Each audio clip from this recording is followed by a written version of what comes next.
One of the original 13 British colonies in North America, Massachusetts was pivotal in the American Revolution. It is the third most densely populated of the 50 states and the seventh smallest. It's the birthplace of the printer, author, inventor, and political theorist Benjamin Franklin, President John F. Kennedy, author Dr. Seuss, author Edgar Allan Poe, and Captain America Chris Evans. The state has coastal and interior lowlands, several large bays, and residual mountains.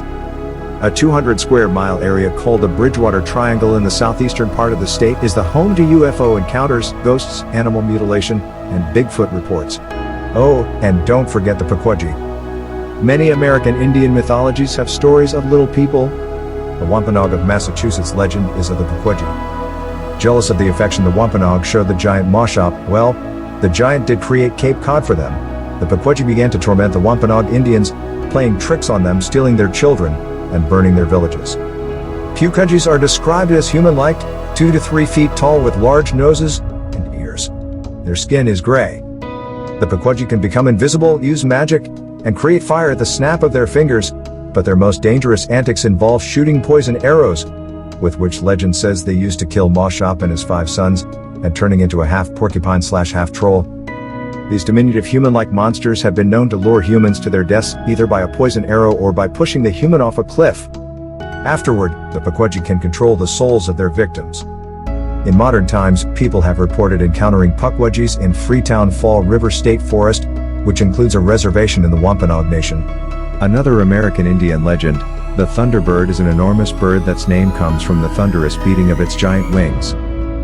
Seen over the centuries across the continent, the Thunderbird closely resembles a family of birds called the Teratorn that existed between the Miocene and Pleistocene periods. These monster birds, Teratorn is Greek for just that, monster bird, had wingspans of 11 to 20 feet and weighed anywhere from 33 to 176 pounds. American Indian stories of these flying terrors across North America are eerily similar. Thunderbirds can create storms and shoot lightning bolts. They have been known to swoop low and scoop up children and animals for food. Sightings of Thunderbirds have occurred all over Massachusetts, including this one from Easton as reported in the Boston Globe from a story written by famed cryptozoologist Loren Coleman. According to the article, Police Sergeant Thomas Doughty drove home from his shift during the summer in 1971 when a bird about 6 feet tall with wings 12 feet long lifted from the side of the road and soared over his vehicle and disappeared into the night. An account on about.com by an anonymous author who posted as Bob involved what he thought was a hang glider in the sky around dusk one autumn in 1995 near Weston, Massachusetts. Bob drove over a hill and saw the glider heading straight toward his vehicle. Bob slammed the brakes and saw something he couldn't believe. The flying object wasn't a glider, it was a bird with a wingspan of around 20 feet. According to a story at Cryptozoology News.com, in August of this year, 2 men working near Blandford, Massachusetts, saw a huge bird they at first thought was a small airplane. They realized it was not an airplane when it began to flap its wings. For a few days in the spring of 1977, the town of Dover, Massachusetts was terrorized by a demon. At around 10:30 p.m. 21st of April, 17-year-old Billy Bartlett saw a 4-foot-tall humanoid creature standing near a wall on Farm Street. The creature had a head like a watermelon and glowing orange eyes, but no mouth or nose. Bartlett told the Boston Globe in 2006 the demon was real. "I have no idea what it was," Bartlett told the Globe. "I definitely know I saw something." 5 more witnesses came out claiming to have seen the demon in 1977, including 15-year-old John Baxter, who stood within 15 feet of the monster on Miller Hill Road at 12:30 a.m. as he walked home from his girlfriend's house. The next day, 15-year-old Abby Brabham saw the demon sitting on Springdale Avenue. Carl Sheridan, a former police chief in Dover, told the Globe the story has always bothered him. "I knew the kids involved. They were good kids, the whole thing was unusual. During autumn of 1981, pets and livestock were slaughtered by an unknown creature around Truro, Massachusetts, a small town on the northern tip of Cape Cod. The first victims were dozens of cats found torn apart in an area of the small town.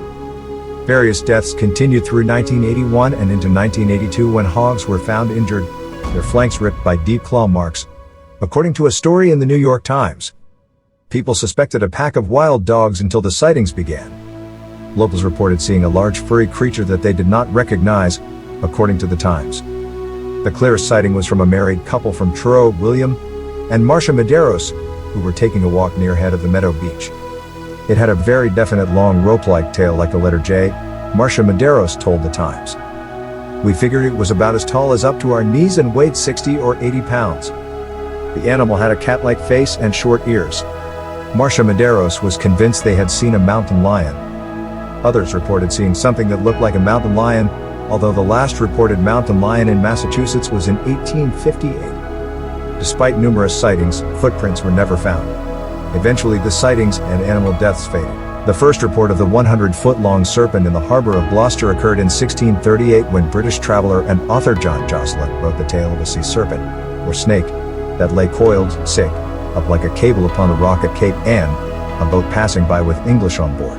And 2 Indians they would have shot the serpent, but the Indians dissuaded them, saying that if he were not killed outright, they would all be in danger of their lives. In 1817, fishermen claimed to see a snake-like reptilian beast with the head of a horse and a foot-long horn from the center of its head. It poked its head above the surface of the harbor and looked around before sinking back into the depths. That was by no means the last sighting. 2 women claimed to see the creature on August 10, 1817. By 1818, seamen and clergymen said they saw the monster. Sightings have continued through the decades. Although the number of encounters has decreased over the years, 2 of note occurred in the 1960s and in 1997.